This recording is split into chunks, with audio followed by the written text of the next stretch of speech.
All right, we're starting immediately. Oh, my God. Oh, what just happened? We're going for it. Jumping right in. I clicked the button and went immediately into it. Immediately. You know what I've been seeing? First of all, I'm really, really, really excited about this. Very happy about it. Tell me. You know, my dudes, Kids in the Hall, they're coming back. They're your dudes? They just released a trailer for season 6, which starts May, I think, 13th on Amazon. They are old. With all of them? They're all older than me. No, I mean... A couple years at least. I think the oldest is 62. So they're within 2 years of me. Oh, they're ancient. And the youngest is less than a year younger. Dave Foley is like less than a year younger than me. Okay. They're old. Do you have a boner right now? A boner? What the fuck? No. But it's this... I said this so many times. I've said it on the podcast before. I don't think your heroes should get old. No. You get old unless you're somebody else's hero, I guess, then you don't get old. Ever. But you're like the musicians that you love should never get old. And I watch Billy Joel get old. Yeah. Well, okay. And he shouldn't. He should stay the way he always was that I remember. It's like, do you remember, and this is not necessarily a hero, but somebody that, I could make a hero. Okay. You remember Scott Bakula in Quantum Leap? Yes. Do you remember Scott Bakula in Enterprise? Yes. They were the same, kind of. No. To me. Several years different. Okay. Do you remember Scott Bakula in Men of a Certain Age? No. It was a different story. I mean, he's still hot. Well, I don't know about hot. He's not somebody that's on my radar. I don't watch a lot of his things. I like to watch all of his things. I'm sure you do. He's one of your dudes, yeah. He's one of my dudes. I would not have watched him on Enterprise if you hadn't forced me to. Forced you? Let's do a little live beer review. You know, we didn't do a live beer review last week because we recorded on Sunday morning. And yeah. This week we're going to do one. And I don't know, technically, is this a beer? It's a Shandy. Now we had another. Yes. This company makes. This is really, really funny. It was a lemon Shandy. Correct. And it was one of my favorite things. It tasted exactly like a lemonade. Correct. And I loved it. And I think I still have one downstairs. We took a bunch of them to the gallery for opening that we had. Mm-hmm. Someone cracked it open and took one sip and set it down and walked away. No! Did they not know what a Shandy is? Whatever. There was like, this is not beer. This is a beer. Lemonade. So today what we're drinking, and again, you're going to, Narragansett? I don't know. Narragansett.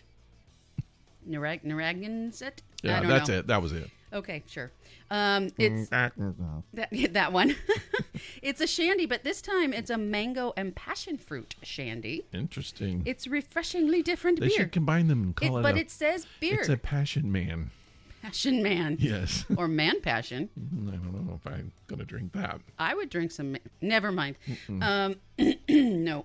It's allergy infestation up here. It is. What's going on? This is, like most Shandies, it's 4.7% alcohol by volume. Okay, weak. They're not very strong normally. That was a really loud one. And today we are sharing one can, because we also have a cocktail up here, which may or may not... Very gold. Change how we taste. I mean, how... how the beer I've heard tastes. mango will do that, too. Or man passion, or passion man, or either one. It's very gold. We have 2 glasses, and neither are going to hold this whole thing. Maybe. They're little baby glasses. Well, cool. Because we weren't having a whole thing. But it is a pint can. I just felt like I couldn't drink this whole thing. No, not tonight. It's a little later than normal. So here, should we do it? Yeah, let's do it. I'm going to smell it. Okay, you smell it. I'll drink it. It smells interesting.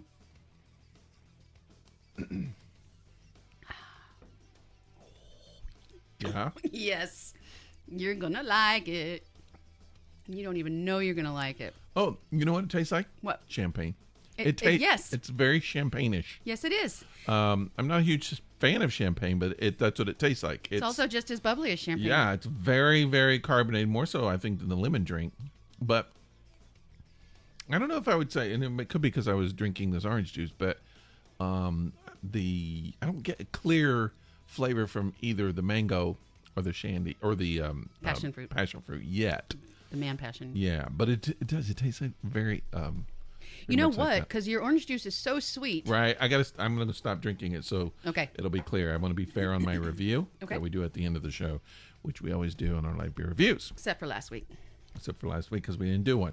Hey, you know what? On the way over here, you got here at my house a little early. I hadn't got off from work yet. And then I was driving, and when I was driving home, I was listening to WREK.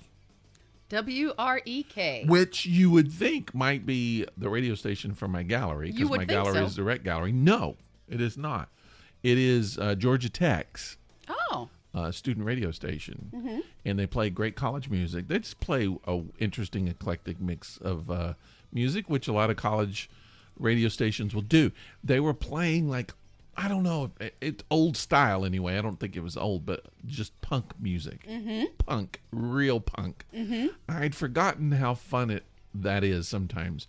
Sometimes you just need to listen to some of that just to let off. I mean, kind of like Ramones kind of punk. Yeah. Almost or Sex that- Pistols. Yeah. Ramones had a little bit of a melody. You could almost dance to it sometimes. If you wanted Depending to. on your mood and your Yeah. alcohol level. But it was just that kind of just repetitive and just in your face. Sometimes it's great to blow off some steam. Oh, I agree. And I was listening to it and I just thought, if I was in college, I didn't realize in college that you didn't have to do anything to be in a band. You didn't have to even know how to play music. Sometimes. Some of the Sex Pistols didn't know how to play the instruments. They just banged on them. Yep. And people talk about learning 2, 3, 4 chords, and that's all you need to know. And literally, it's all you need to know. Yes. I mean, it's not just one of those things that people just like, oh, well, that's all, just trying to be dismissive. No, you only have to know that. And that's easy. And if you do that, so I didn't realize I could have actually started a band in college. You could have, but you wouldn't have. No, I don't think I would have. But Excuse I me. would now. Like, I would love to be able to go back and do that now. Yes. Nobody would want to watch me do it now. Do you know what, There though? should be like grandpa punk, other than like the Rolling Stones. There should be like there should be like punk music with grandpas complaining about stuff. Yes. Like really loud. And their best Like, song, "Oh, the kids on my lawn. Get Off My... Yes, Yeah, that would be yeah. the name of their favorite song. Yeah, Or their best yeah. song. Who's sitting in my chair? Where's Need my a nap. dinner? Yeah. I'm gonna start that band. I need a boost or an Ensure. Yeah. So I think I sounded a little like one of those Muppets just then. Oh yeah. Yeah, I did. Anyway, The Gonzo. 2 guys. no. Oh, I thought you meant the 2 old guys complaining. Oh no, I physically sounded like Gonzo. Okay. He was my favorite, by the way. Oh, shit. Oh yeah. What people said about What's going on? I'm getting old. When people said things about punk music coming out, what is that? And, when jazz first happened, people said the same thing. Yeah. Isn't that crazy?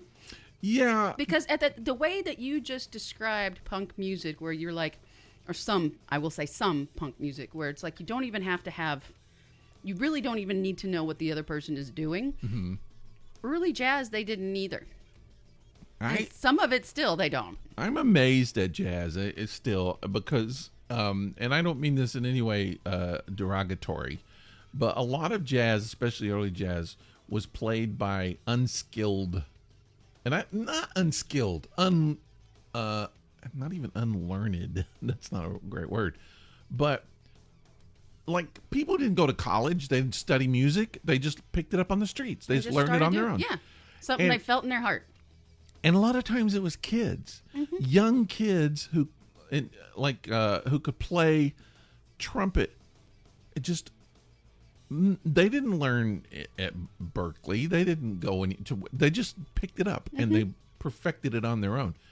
But jazz is so complicated, and how these kids, young people, could actually do it, it just blows me away. So complicated and nuanced are ways that we would currently describe jazz. Yeah. Okay. But when jazz first came out, people didn't use words like that to describe it. They said, "What is this noise?" Well, they say that about everything. Yeah, sure.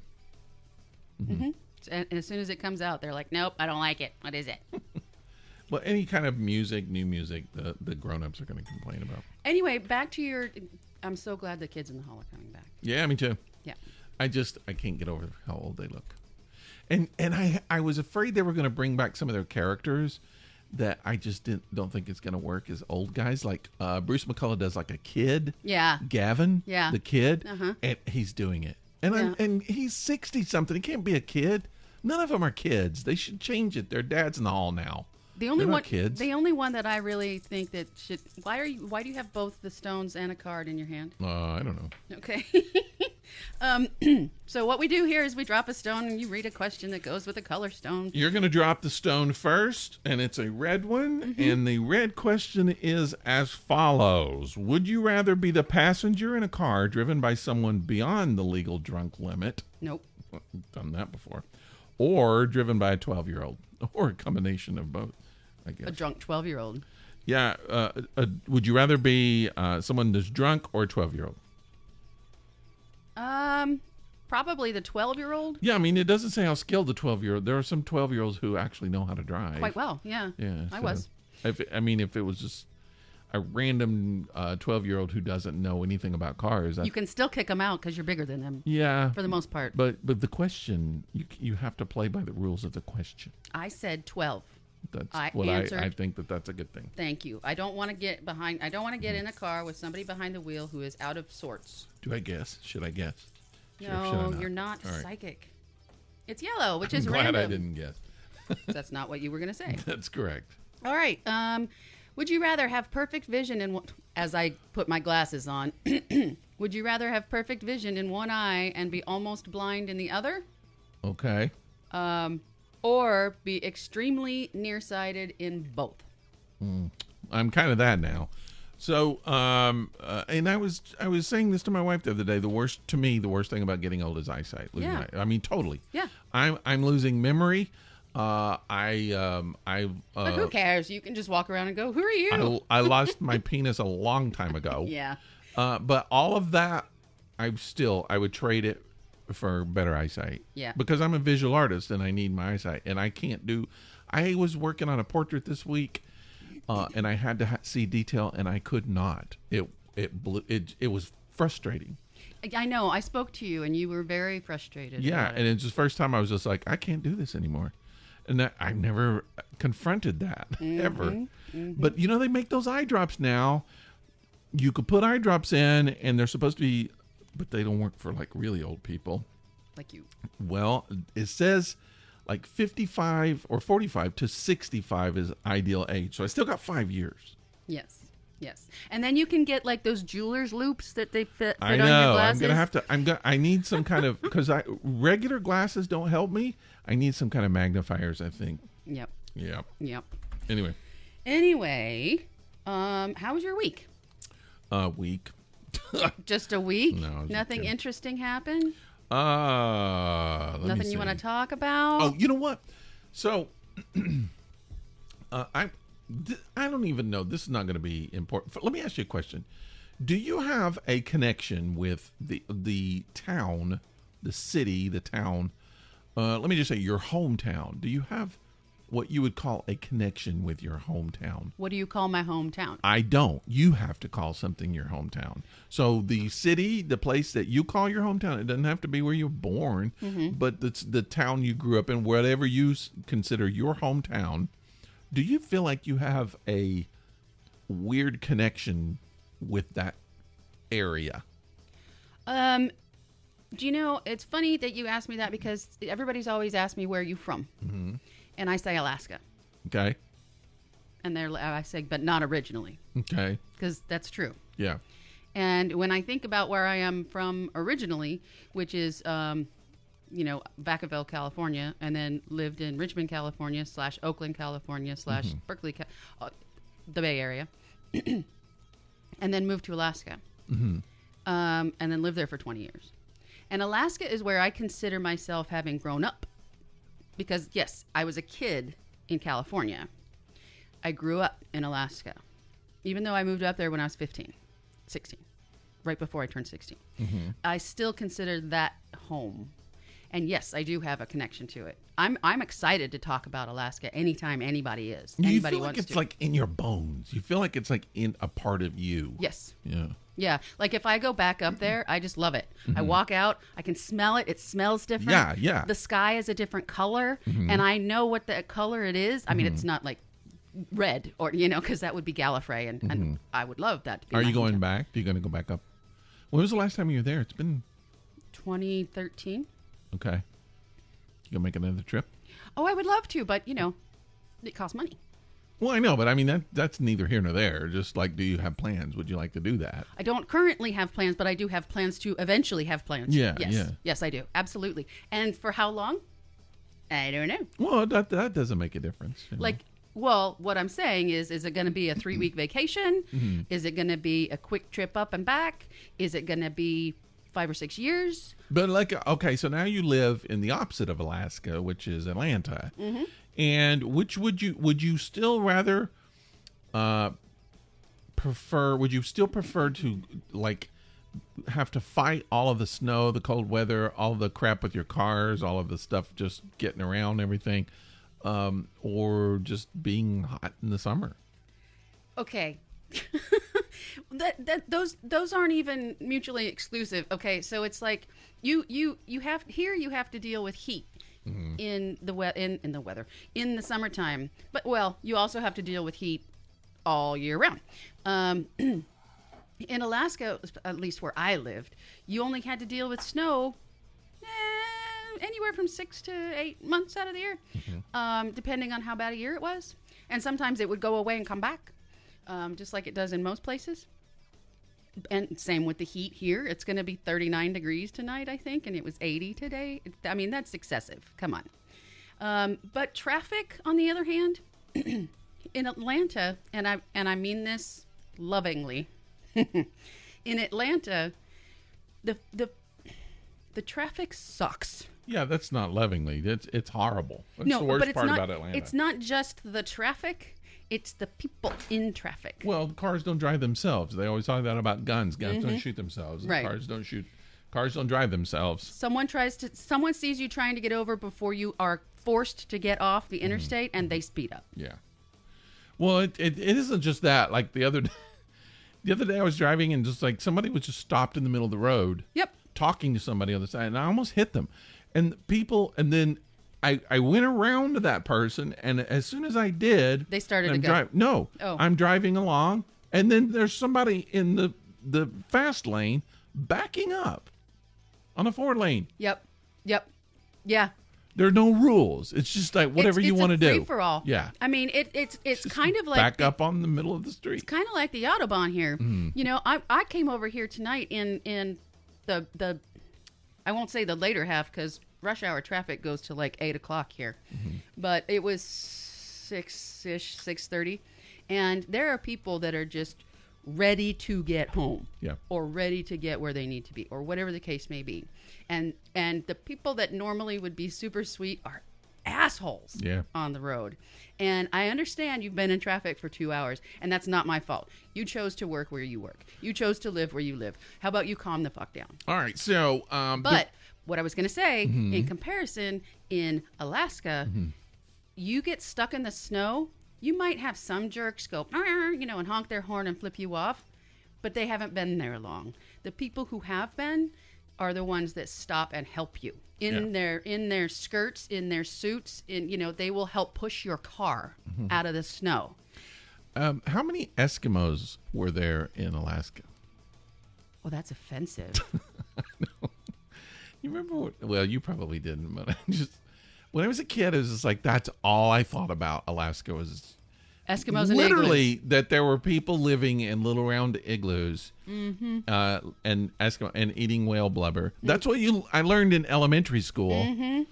And that's what I thought. Back in the 1800s, that's what you learned? Totally. In elementary school? It's so weird. And I feel like that you learn that about everything, whether it's in China or India or Mexico or Russia. Because You know, just here, learn the little cartoons. here in the United States, you know, where we're better than everybody else, at least, Yeah. you know, we only give you our white people history Yeah. and not anybody else's history. But you know what? Even the United States, yes, the United States is white people, but America wasn't, never has been.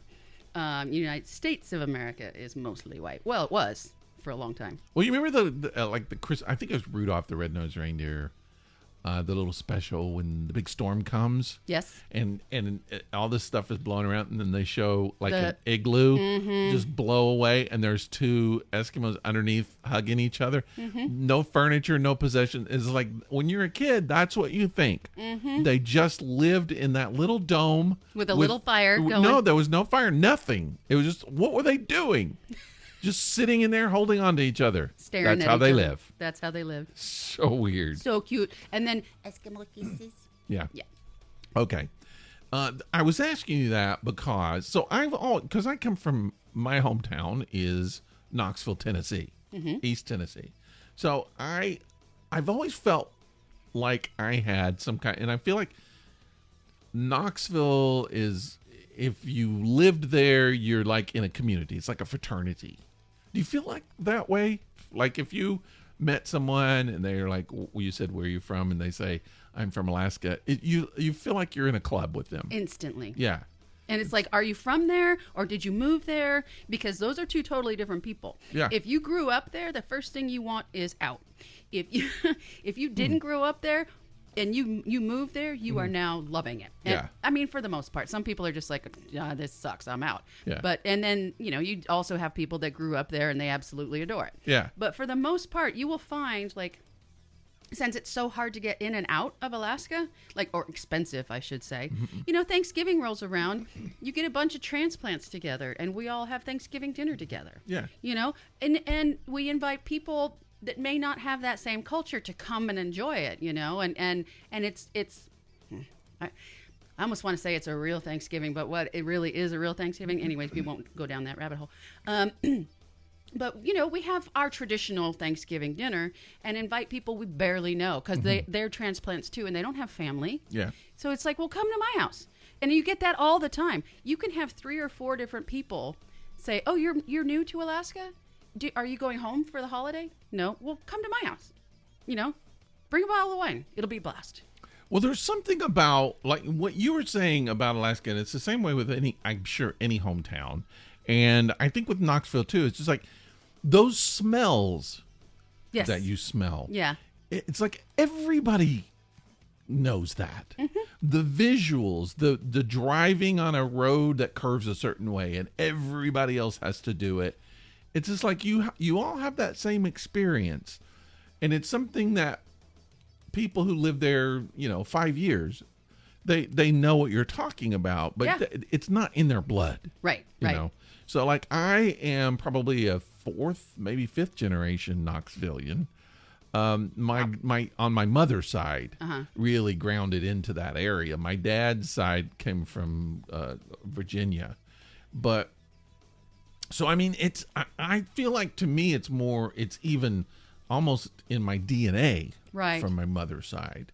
And history, just like when my mother tells me stories about what happened when she was a kid, I can go there and I could see the house where my grandparents lived, Yeah. I think is still standing today. Wow. Where my mother grew up and played with her friends. I Yeah. think that area is still there. And she's a great grandma now. Yeah, but I mean, it's just that history is still there. And people that I know who moved to Knoxville from places in the north and have lived there for a long time, they also now have that in their blood. There's just something about living there Yeah, for that sure. you just can't explain. Yeah. So I one day, this is 4 years ago, 3 years ago. I was doing a lot of poetry writing, and I decided to write a poem, kind of paying homage to Knoxville and a couple of my favorite places in Knoxville, and I called it Knoxville. What? We talked about this already. You and I talked about this and I told you before on the podcast, because I told you I wasn't going to talk about this on the podcast, and you said I should. And so before we did the podcast, I said, I'm going to talk about that thing that you told me I shouldn't talk about. And now you're cutting me off. I'm sorry. I'm sorry. So I wrote a poem called Knoxville, Summer 1985. Mm-hmm. Now, there's a very well-known literary figure that comes from Knoxville named James Agee, who I have known and heard of forever. Unfortunately, I haven't really dug into his stuff, which is a little bit embarrassing, actually being from Knoxville. But I found out that one of his well-known poems that he wrote is called Knoxville, Summer 1915. And what was yours called? Knoxville, Summer 1985. Wow. Now, I wrote that not even being aware of his poem. I feel like that's an invisible Knoxville thing. Interesting. and not everybody who lives in Knoxville has written poems. Right. I mean, that's, but I just feel, and the weird thing is, the poem that I wrote took place in a certain place in Knoxville, and his did too. That's crazy. That's crazy.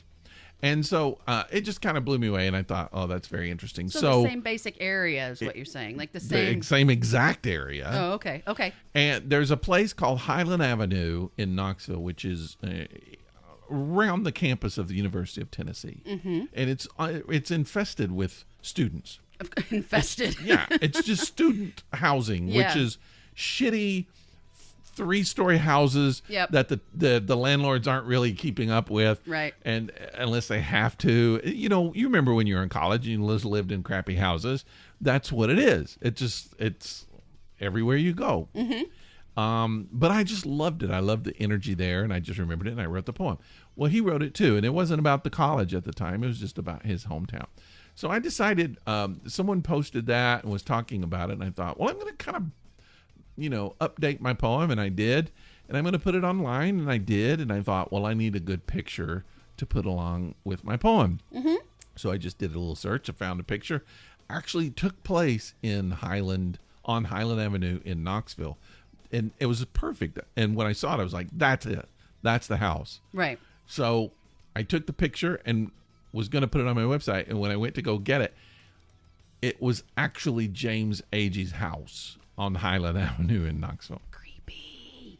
That's creepy. It's creepy. It's weird, but in a weird way, it all makes sense. Well, yeah. I mean, if you have that same kind of feeling for the area, why wouldn't you have the same sort of cadence to your? I mean, I don't know if the cadence was the same. No, the poems were completely different. Not even a little bit close. Okay. His was.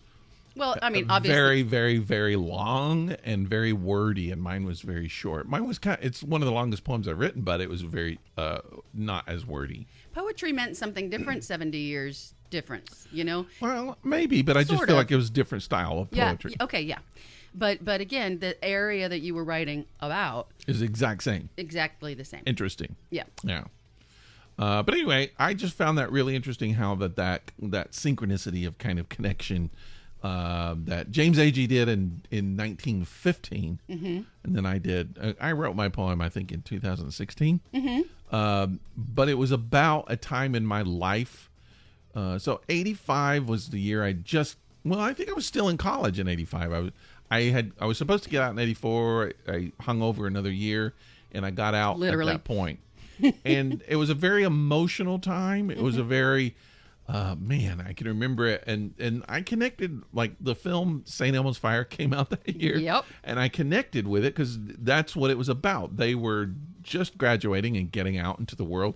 I was doing the same thing, and so I felt this kinship.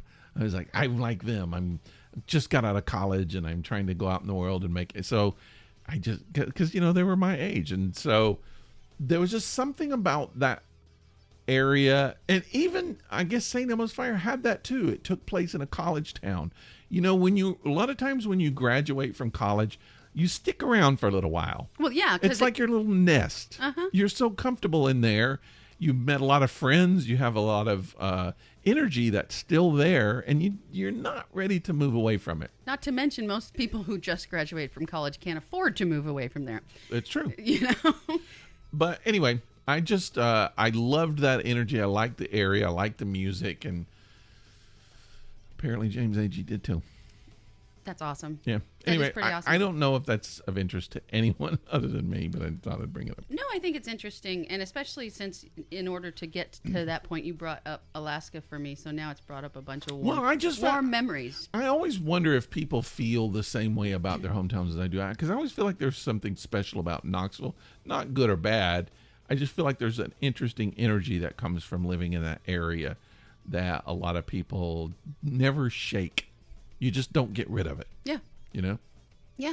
Like me walking from one club to another in downtown Anchorage when I was 22 in heels and a short skirt and not worrying about anything because of the street I was on. Yeah. I felt fine. And it's not like trust me, if you've seen downtown Anchorage, there aren't like a whole lot of ritzy streets. Yeah. But I was just like, yeah, I'll be there in a minute, you know. Or I'm just, you know, we didn't really even have cell phones a whole lot then, you know. Not when I was in my 20s. In my 30s, we did. And that's probably what I'm thinking of now that I think about it. What? I didn't have cell phones until I almost 50. Wow. Yeah. Wow. You're old. No, I mean, I sometime in the 40s, I guess. Yeah. In your 40s, not the 40s. But no, yeah. I wasn't around in the 40s. Sorry. Not that old. But so other than that, you know, that's just here nor there. But one of the things that I absolutely adored about Alaska is you walk into somebody's house and the very first thing you do is you take your shoes off. Yeah. Okay. Yep.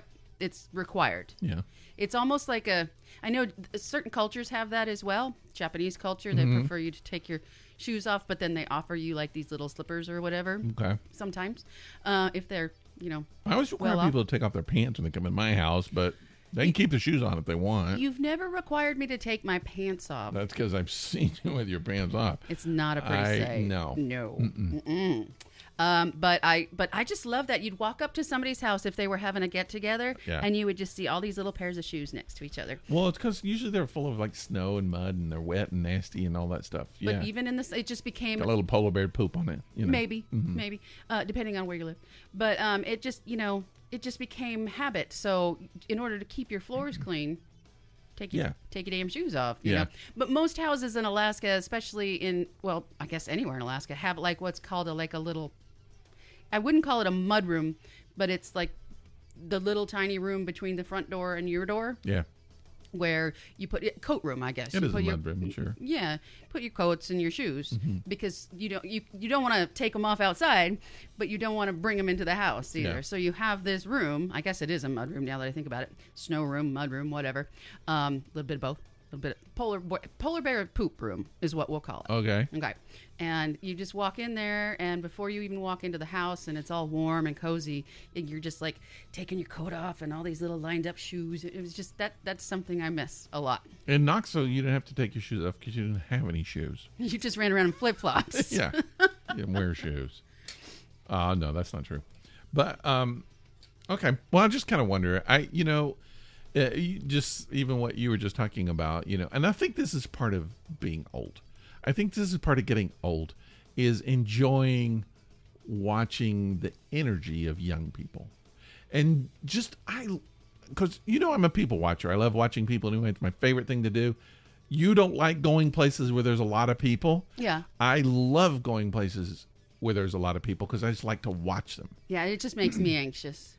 I don't want to participate, don't want to be a part of it, but I just love watching people do stuff. And so we will go places in Atlanta and just sit there and watch young people being young. It's awesome. I love it. Just remember those energy, days, honey? Just the energy of young people enjoying life, even if they don't know that they're enjoying life. Yeah. Just because being in the moment. They could look like they are fully enjoying themselves, and in their mind they're going, oh my God, what's going to happen what is he going to kiss me? You know, are we going to go have drinks? You know, what's going to happen? Or whatever the case may be, but they're out there having a blast. You know? And we'll be sitting there, and somebody, it happens all the time. Someone walks in front of us, doesn't male, female, it doesn't matter. with a perfect body. And we just look at each other and we're like, do you think they even know? No, they don't. What they have. They don't. In their possession. I mean, they probably know a little bit, and they might know what to do with it, but they won't really appreciate it until they don't have it anymore. But it's just amazing to see these kids that are just they're like art sculptures, like statues. They're beautiful. They're gorgeous in every way, in and out. And they're extremely insecure about their bodies. It's just fun to watch, and we'll get like. My wife loves talking, and we'll get a waiter or waitress who comes up, and they're just it's their job, and they're just and then you start talking to them, and you start making it personal, and they will connect with you, and they love sharing, and it's just I don't know, it's just human, it's fun. It is fun. It is a lot of fun. Yeah, I've shown you pictures of when I used to model and stuff like that, and I'll tell you right now, I look good. Okay. And even then, especially then, I was like, "Oh, is my stomach sticking out? Yeah. Can you see my butt? And stuff like that." And it's like, people should see that butt. You know. And I don't think there's anything necessarily wrong with that. But the thing is, if you cannot learn to accept it, you're going to be in big trouble when you get into middle age. Yeah. Because it gets worse. Yeah. There are things that happen to your body that you don't want and you can't control. Because I used to, you do. As a kid, you look at old people and you just think, oh, wow, he's bald and has, little extra puff around his neck. Yeah. And you just, I don't know. Do you think he wanted to look like that? No. That's where he is. That's where his But life. you don't think about that, and you never think one day I'll be that person. And you get to be that. And then, I don't know. There's just, if you don't learn how to accept your flaws, you're going to be struggling when you get older because you get a lot more flaws. Agreed. Absolutely agreed. Yes. Oh, boy. Well, I just want to mention one thing, and then do you have more that you need to talk about? No, I was just going to talk about a movie, but I can make it my best of. Talk about your movie. I don't care. Do you want to make it your best of? Yeah, let's do that. I'm just going to say one thing, and this is a quick little thing. So I've been doing some research for a project this week, and it has made me do some research. This is very specific, I know, but it's made me do some research on liberal Christianity. Okay. Now, I would say that, like, when most of the years when I was a Christian, I would call myself a liberal Christian. I was progressive. Okay. I was liberal. Okay. So it's a world that I'm pretty familiar with. Okay. In a lot of ways. But it's changed, and I had to kind of do a little deep diving in looking at some organizations and places, and I was amazed at how much of what's going on in that division that no one knows about. Groups. So when you hear Christianity, when you hear religion, when you hear church, a lot of times we think of TV preachers, preachers who have been accused of wrongdoings, big churches that seem to have millions and millions of dollars, and they're spending it on giant, and not necessarily on the poor, but on giant churches and gymnasiums and things like that. And then you get real Christians. Well, I'm not going to try to judge. Okay. At least not on the podcast. I do in my head, but what you would think that Christians should do. Okay. Okay. There are groups that are doing that. So I'm just going to throw this one out just as an example. I ran across an actual organization, and their mission is to minister to help LGBTQ Seventh-day Adventists. That's very specific. But it's also so needed. Isn't it? And you think these people who don't have a place to go have a place to turn. Yeah. And there's a lot of these progressive organizations, and it's easy to, to badmouth progressives. It's easy because progressives always have a cause for something. It gets boring. It's long, and I know, and it's not always fun, but... Oh, but that's judging. Totally judging. But I'm just saying, a lot of times, these organizations are doing things that no one else wants to do. Or is doing, or, yeah. And getting nothing No rewards out of it. Other than helping people. They don't have glory. They don't have a giant temple. They may not even have an office.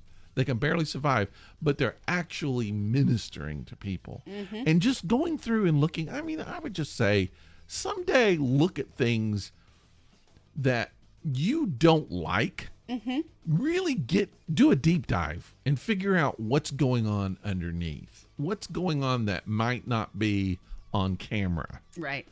And you'll learn a lot. And, some people will say, well, anybody, regardless of religion, would be welcome at any LGBTQ help center, right? Mm-hmm. But some people would still like to include their religion in the help that they're getting. It isn't. It's in some ways it's not even that easy. It's just the way people talk to you, maybe? No, it's how you've been programmed your whole life. Yeah. So if you're Mormon, and there's a lot of people who grow up in the Mormon church who reach the age of 20, 25, and they discover who they are. I've had sex with a few. It might not be in line with traditional Mormon doctrine. Sure. But they may still want to stay being Mormons. Yeah. Well, where do they go? What do they do? Who do they turn to? They can't talk to people in their church. They can't because they're going to be judged. Mm-hmm. Oh, and kicked out. They need to be served. Mm-hmm. And here are organizations that actually do that. Yeah. Now, whether you want to say, I believe this, I don't believe, it doesn't make any difference. What's the real important thing is someone is helping other people. Right.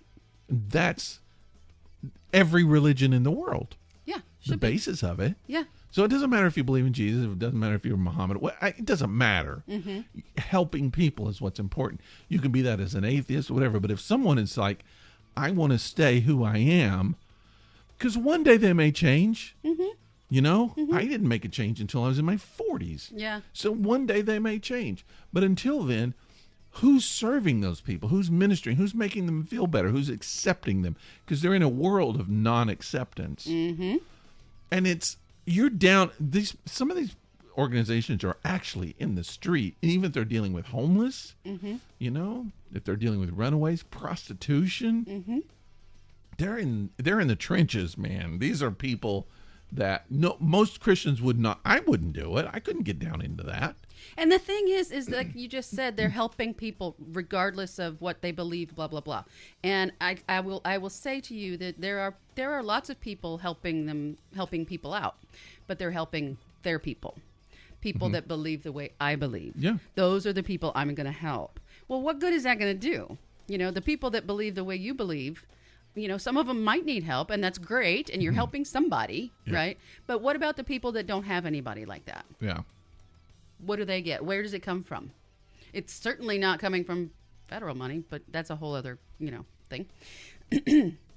So, anyway. Well, I just found, and I'm not in full repentance of this, but I know that through a lot of my grown-up life, I've been very kind of condemning of church and kind of look down upon the church.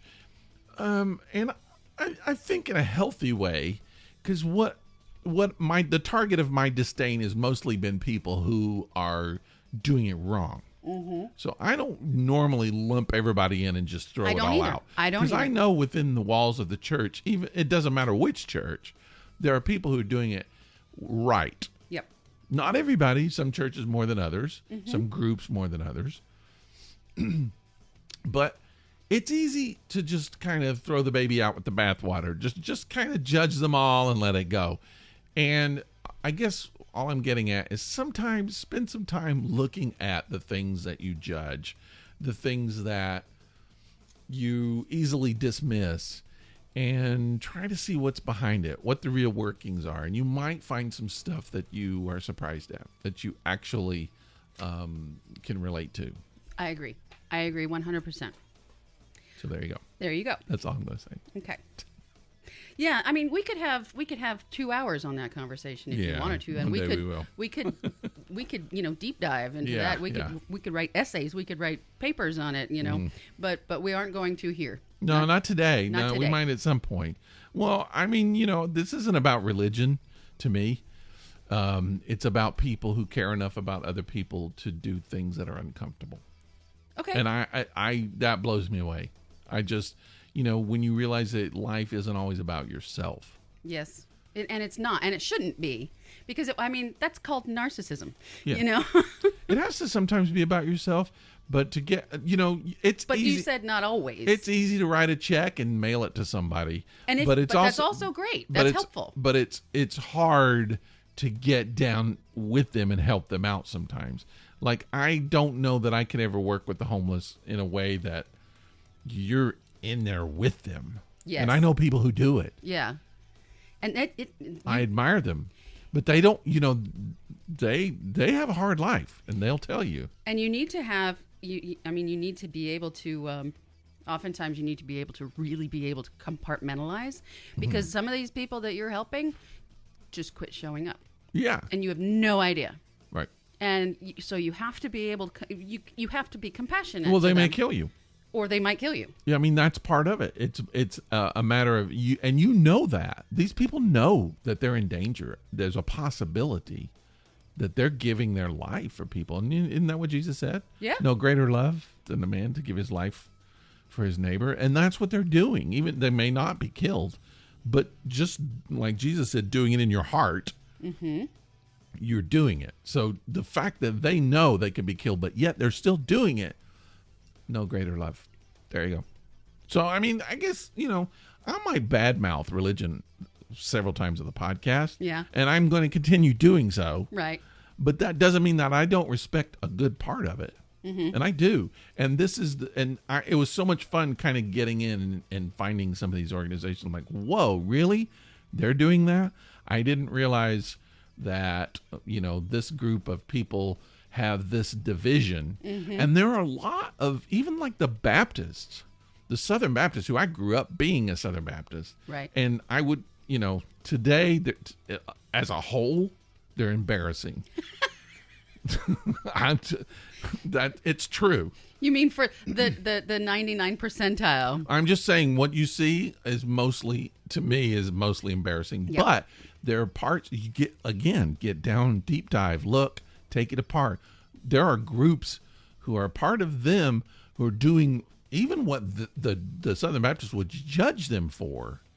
They're out there doing it. And yep. There's division. They're teaching people yep. how to deal with the outcast. Mm-hmm. The people, the hurting, and that's they're religion. Educating people. Totally, that's religion. But that's what Jesus said. The road to heaven, is narrow. Mm-hmm. And you might have the Southern Baptist as a group that's walking down a highway that's wide, but the real road is narrow. And the groups that are down there actually doing it, administering to the people, not in a religious way, but in a spiritual way, in a human way. And I wonder how many people have used that the opposite way. Mm-hmm. Like, you have to be narrow-roaded or narrow-minded mm-hmm. in order to get to heaven. That's what Jesus said. So take it up with him. I probably won't, but you could. Okay. Right. So I watched a movie. Let's just move on. Oh yeah. Yeah, I watched a movie. It's actually a 2-part documentary series on Netflix. Okay. And it is called. Do you know who Jimmy Savile is? Was he the main guy in That Thing You Do? No.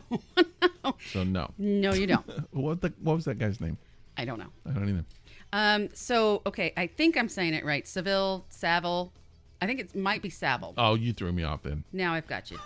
British guy. Okay. Long white hair, smoked a cigar. Oh, that guy. No, you don't know who that is. No.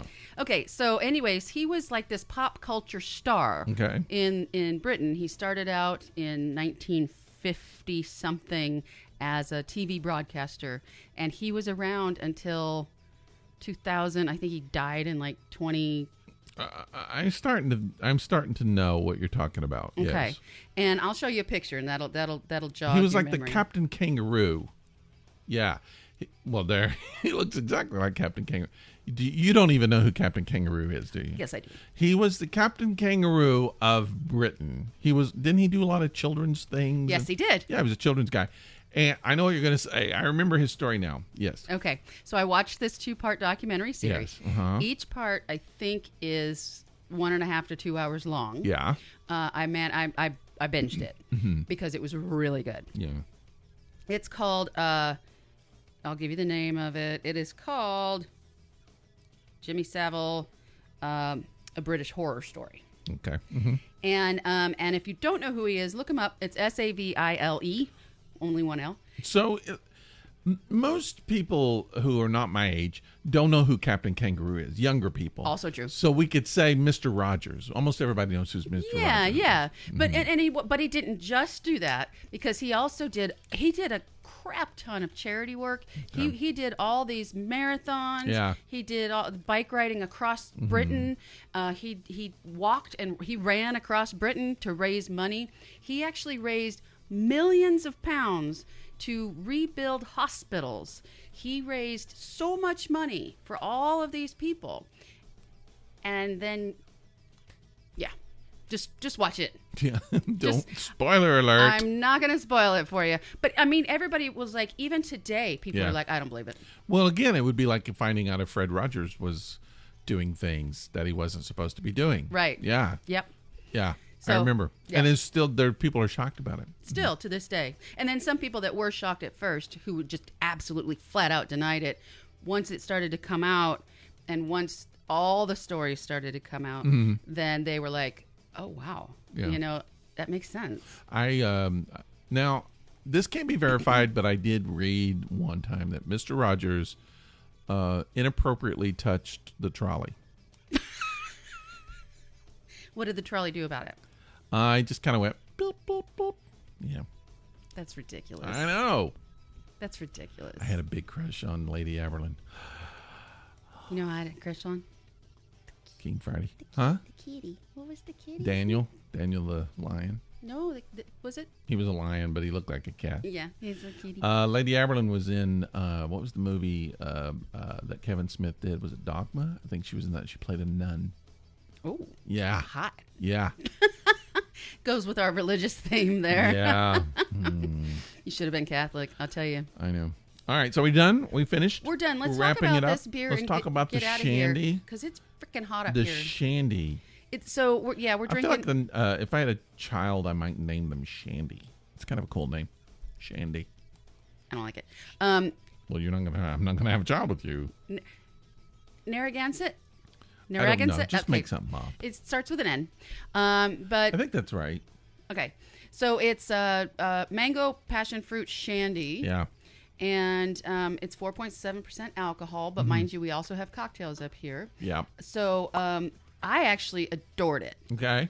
And you drank all of yours as well. That's gone. And we just shared one. So it's at 1 pint we shared, which is fine. But I tell you what, I was looking at, you had maybe, I don't know, an inch left in your glass there, and you could still see what looked like Bubbles. champagne bubbles coming I up agree. from it. And it was really, and I could taste all the flavors right up to the end. Yep. It never got sweet. Nope. It never got, anything like that. So Right. so I'm a fan, just like I was of the lemon one. Yeah.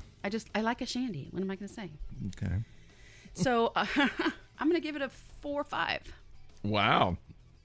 I've got the hiccups now. I'm giving it a 3.5. I enjoyed it too. And I liked, one of the things I liked best about it was what you said. It's not too sweet. And a lot of these just come out too sweet. I did not care for the flavor. I like the lemon better than the passion fruit mango. Okay. I did like the overall consistency, which I had mentioned that tastes like champagne. And it did to me all the way up to the end. It Yep. reminds me of a champagne. Yep. And so that was kind of fun. The fruit flavor never got so overwhelming, and it wasn't like the lemon. The lemon is really lemony. Yes. And I recommend it. It was good. It was one of our favorites. But this one is kind of like a mild fruit champagne. That's kind of what I would call it. Okay. And so I liked it. It was good, and I don't know. I wouldn't go out and buy it again, but it's fine. I will. You can take a can home. I will. And I think it was fine. So I'm giving it a 3.5. Okay, good for you. All right. All right, so that's... Do we do another show? Wow, we finished another show. This was episode 215. We've done 215 mother freaking shows. That's crazy. It's insane. I don't even know sometimes why and how we keep doing them. It's just like, it's like being an alcoholic. It's just like every week, it's just like, this is what's happening now. We're doing this now. We're doing it now. Are we doing one next week? I don't know. All I know is we're going to do one now. Every day, one day at a time, and sweetheart. I can't even believe. Can you imagine we've done 215 shows of this?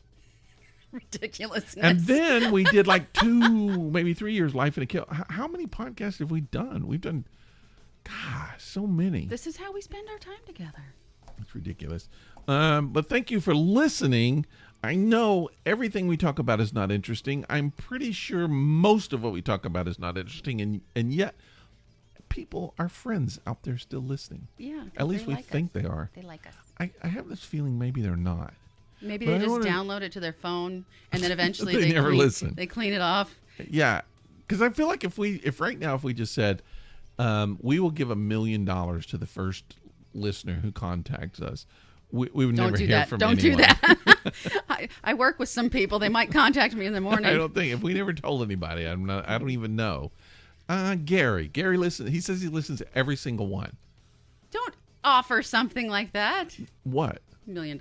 I'm not offering. I'm just saying Gary listens to every show. He would be the first to call. Probably. Yeah. Probably because he listens on Monday morning, doesn't he? Yeah. Or yeah. if It's like we've released a show, Yeah. and like within 30 minutes, he's like sent me an email and responding to something we said. That's only, of course, if you actually remember to release it on Monday morning. Yeah. And if you don't, he's the one hitting you up, going, he's "Where's a the busy show?" guy. I mean, he's got a. I mean, if you look at the things that he's involved in, Yeah. he's busy all the time. Yeah. But yet he still takes out time to listen to the show. So hopefully other people do too. I hope so. I guess. I don't know. And I appreciate everybody that does. Just never know. Even if you're just getting caught back up, and even if, whatever, we appreciate you listening because we enjoy it. We like to get together once a week, sometimes twice. We got another snack show coming up. Yeah. And then you have a birthday coming up. We might do a little birthday special show, and then we got the Evil Zoom. That's in Evil June. Zoom in June. June 6th is our Evil Zoom. Yep. If you don't know what we're talking about, stay tuned. You will find out. Listen to the last couple episodes. We're going to be doing a Zoom. You can join us. It's going to be the Zoom of Evil. We're going to do an Evil Zoom, and I'm going to drink an entire 6-pack, which is going to be evil in itself. Oh, and we're going to have buckets and garbage cans laid around. It's going to be good. All right. You can send us an email at thisepicdisaster@gmail.com. Tell us what you think of the show. Give us any suggestions of things you want to talk about. You can ask Cheri about any kind of relationship stuff that you have. I'll do some dream interpretation if you want. I'm a little rusty. I haven't done it in a while, but I'm willing. I had a good one the other night, but we'll talk. Willing about it to try. Yeah. Follow us on Facebook. You can follow us on Twitter. You can follow us on Instagram, and all shows usually on YouTube. We're going to be doing a show. Oh yeah, we got a snack show I got to put up. We have one you have to put up. I know. And we're going to do another one. See that camera? It's in there right now. You haven't moved the camera. No, since we recorded. Wow. The last one wasn't my favorite. And Same. Not only that, we have one that I tried to put up but wouldn't go up. So we got 2 that's got to go up. And now one more that we have to do. Yeah. Yeah. So we're really behind. We like snacks. We like all right, our people. snacks. Thank you for listening. We will see you or listen to you. You Or listen to us. something like that. Something will happen that's very special next Monday. Thank you. All right, Thank bye-bye. you. Bye.